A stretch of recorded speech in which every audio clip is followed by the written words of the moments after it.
Hello, everyone. This is Do a Dreamer. So, yes, today myself and Jedi Bender are going to be doing a prediction on the next episode of Death Battle. This episode is going to feature a battle between two masters, not just masters, but perverts. Pervert masters. You have Jiraiya from Naruto versus Master Roshi from the Dragon Ball series. And before we continue on, I want to say hey to Jedi Bender. What's up, Jedi? Nothing much, nothing much. Happy to be back here doing predictions. I know we didn't do a prediction for the last fight, which was Ultron versus Sigma, but that was because we had things to do, and quite frankly, we both were agreed that we just couldn't pick a winner out of that, so we just, went by the flow. Yeah, but I have to say that episode was actually awesome. Oh, yeah, most definitely. Congrats to everyone who made it. There was a lot of questions before the battle that I asked about, it's not about who is stronger, who is faster. It's more about whose ability to assimilate the other is much stronger. That was my main question. So, and we got the answer. Yes, we did. Yes, we did. And now we have this fight, which, oh boy, I'm a little nervous about this one because it's our first Naruto versus Dragon Ball fight, and automatically people are going to go batshit crazy because this is one debate you don't talk about because it invites chaos between the fandoms. I know, man. I'm hoping it's not going to be too bad because it is Master Roshi. If it was like, say, Goku or Vegeta or even Lord Beerus, then possibly it will cause a shitstorm. But yeah, I think with Roshi, I don't think it's going to be too bad. Yeah, no, I mean, and with Jiraiya, I don't think it's going to be too bad. Yeah, I agree. I hope so. But you never know because we know that Naruto fans and Dragon Ball fans are very passionate about their characters. So yes, I completely agree. But anyway, like I said in the beginning, we're going to be dealing with two perverted masters of their own respective arts. And when I say pervert, it's the reason because they have a weakness for women. They love women. Yes. And one thing that's actually more disturbing to me with Jiraiya is when Naruto uses the sexy jutsu, he starts going head over heels, and I'm like, dude, you do know he's a boy, right? Oh, I was like, dude, that Naruto is a boy pretending to be a woman, and yet you're going head over heels for that. I said, dude, whatever floats your boat, man. Whatever. Yeah, absolutely. but and Roshi, of course, we know his very womanizing ways and stuff, especially to the point where it gets a nosebleed. Oh God, yes. I remember the first time I saw something like that is when Bulma flashed him. Wow, she didn't realize that her panties were off. She didn't know that, but he saw all of her glory, and he just started nosebleeding. So, in my opinion, in this fight, if a woman is going to get involved, that's going to be an Achilles heel for both of them because they love women, they love looking at women, they love spying on women and stuff, which is, again, perverts. Yeah, I completely agree. That is probably a reason for them to fight. I mean, hence why Jiriaya is also known as the pervy sage or the pervy hermit. I agree. But anyway, now let's talk about them as fighters and not as perverts. Even though the pervert nature could play a factor on both of them. It could play a factor on both of them. So let's look at the frog hermit versus the turtle hermit. All right, sounds good. Yeah. So anyway, let's first talk about Master Roshi because he's pretty much easy to talk about. I'm going to be honest with you guys. I haven't watched Dragon Ball Super in its entirety. Luckily, Jedi Bender has, so he probably filled in some gaps that I didn't know about Master Roshi during that series. I'm more knowledgeable about Master Roshi from Dragon Ball Z. and that's it. Fair, fair enough. Wasn't much in Dragon Ball GT. He didn't do much in Dragon Ball GT. No, he really didn't. Also the question is, will Death Battle be using like the movies as source material? And usually those movies are kind of non-canon. Yeah. If Goku versus Superman 1 is anything to go off of, I think they may use those movies. Especially the World's Strongest, because that was technically the last time we saw Roshi fight until many years later. So yeah. In Dragon Ball Super, yeah. Mm-hmm. Yes. So anyway, Master Roshi years ago used to be known as the strongest fighter in the world, up until Goku came down to Earth, and pretty much that the rest is history and all that. Yeah. But he was known for his arts. He was one of the best fighters. Won a couple of world martial arts tournaments, and he became a hermit and started training others. Yes, he did. And then he would eventually come in contact with Kid Goku and Krillin, and he taught them the ways of the Turtle Hermit, or Turtle School, to be specific. Right. And they learned, those two learned a lot. And also we get to see some of Roshi's abilities. Like, we saw a glimpse of his abilities in Dragon Ball when we first saw him, when he needed to fan the flames from the Ox King's castle with the Kamehameha wave, when we saw him actually double in size, which is actually his ultimate max power. Yes. He can actually change in size, and it doesn't deteriorate his speed. It does amplify his strength and ki as well. Hence why how powerful his Kamehameha wave was, to the point it just destroyed a whole castle. Yes, and even further than that, his Kamehameha could destroy a moon, which was useful to him when Goku turned into the Great Ape, and the only way Master Roshi could stop him was destroy the moon, which he did. Yeah, so that's going to be huge. So I can say, like, power output, definitely he could destroy a moon, which he's shown he's done it. You know what I mean? Yes. However, though, it does take time for him to build up the ki to do that, though. It's not like he can do it right off the fly like most characters in the Dragon Ball Z series and stuff. Like, they can just boom, and then boom, they destroy a move. Like, kind of like what Piccolo did. Yeah. He just did, like, boom, boom. Yeah. Well, it's kind of it's kind of iffy on how long it took him to charge it, because on the one hand, by various sources, it was near an instant, but most people remember it taking a while. So I can't really say if it was fast or not. I would have to wait and see where Death Battle stands on that. But he definitely, it still stands. He is a moonbuster at very, very best. Yes. And of course, he did went toe-to-toe with Kid Goku.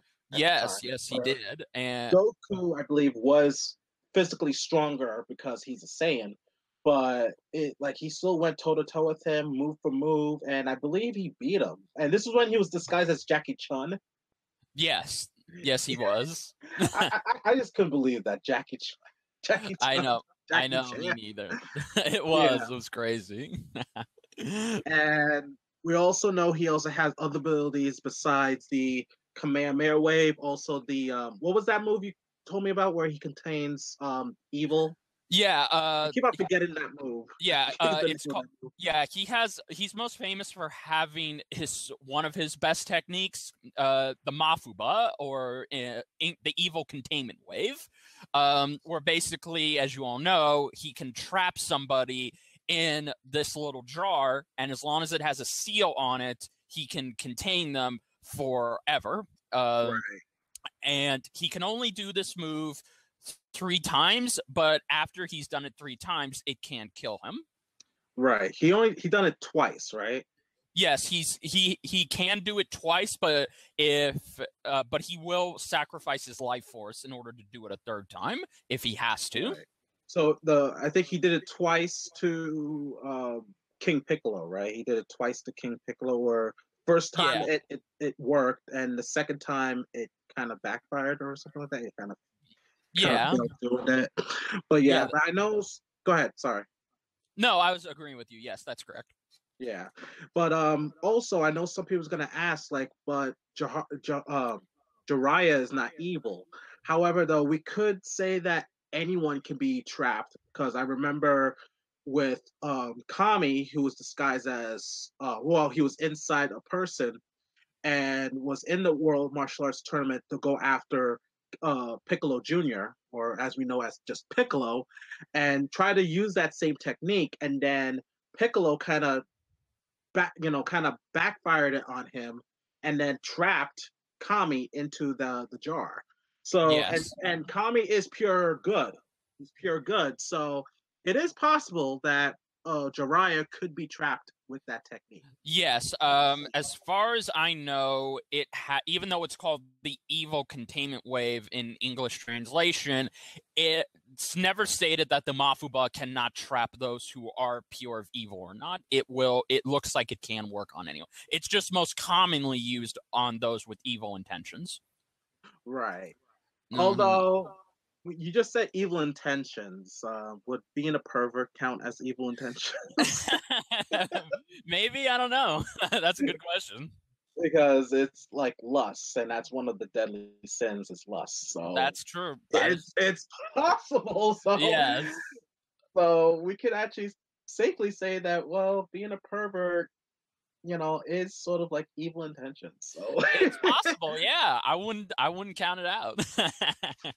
right. And uh, also we know that Master Roshi knows the after image and many other techniques, yes. and he can go with the best. Even for his old age, he can go with the best of them. He Yes. can go. He can still go. Um, I remember World's Strongest when he was able to fight the bio fighters by himself, even though he failed. But still, it's like this guy can still fight at his age. Like shit. Yes. Like Yes, he damn. can. And then And go ahead. Go ahead. oh yeah. And then later on, as you just said, yes, later on, after the world's strongest, as of right now, Master Roshi is over 300 years old. So he has tons of yes, he has tons of experience in martial arts and in his technique. So just because he sounds old, that doesn't mean, and just because he looks old, it doesn't mean he can't still fight. Right. And there was one other fight that I was so surprised he was able to hang with, and that is Frieza's men. And Yes. I'm like, wait a minute. Because I remember with the whole, scouter thing, even though power levels are BS now, Yes. that his power level was like 100 and something. Yeah. And when I think of Frieza's men, I kind of think of Raditz, where Raditz was about over 300 or something like that, or 1,000. And then he was able to go with most of them with with the best fighters. Well, I would say the best fighters because this was at during the time where the Freezer Empire was still struggling because Freezer wasn't there anymore. But still, Right. he was actually able to hold back a good amount of Freezer's men, even in his max form, which was actually just nuts to me. It was like, oh Yeah, my god. no. Both in the Resurrection F movie and in the arc in Dragon Ball Super, we definitely see and in the manga too, I would say, we see that Master Roshi, along with Piccolo, Gohan, Tien, and Krillin, they had to take on all of Frieza's army by themselves. So it was just five of them to try and hold them off until Goku and Vegeta arrived. And Master Roshi was actually able to take out a considerable number of them by himself. Of course, using his maxed out form and using his Kamehameha, it definitely worked. We definitely see that he still has not lost his touch. He was able to keep going at a considerable pace, even though, yes, later on, because of his age and because using this form takes a lot out of him, he would eventually tire after a while. But the fact that he was able to keep this going for as long as he did, it still shows that his constitution is crazy. Right. Uh, And you also mentioned about the Tournament of Power, which I haven't seen yet, but yeah. go ahead and tell Uh, me what he's done in the Tournament of Power. Okay, yeah. So as you all know, for those of you who watched the Japanese dub like I did, Master Roshi was recruited into the Tournament of Power by Goku, and automatically, I know a lot of you would say, why is he in there? Why couldn't they pick someone else like Trunks or Cell or just anybody, really? But Master Roshi proved everyone wrong, both in the manga and in the anime. In the anime, he was able to go toe-to-toe with a lot of people. He was actually able to coordinate with Piccolo, Tien, and Gohan because they were the only ones. Oh, and Krillin, too.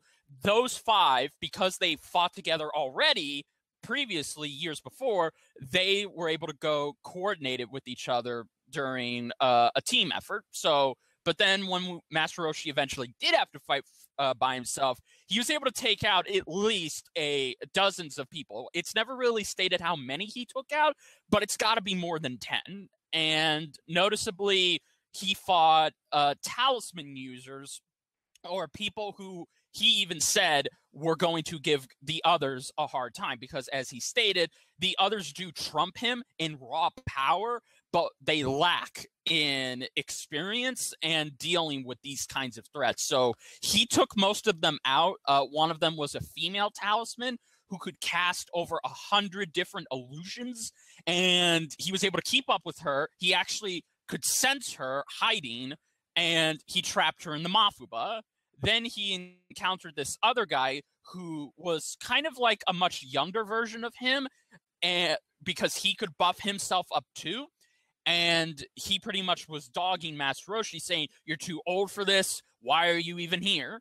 And Master Roshi was able to use the Mafuba for a second time, even though it didn't work a second time because it got crushed. He went for a third time, and when he did that, it did take him down. It nearly killed him. But then afterwards, Goku revived him, and then later on, he was still able to continue the fight. But he was eventually eliminated because he knew his job was done, and he decided to pretty much go on the bleachers.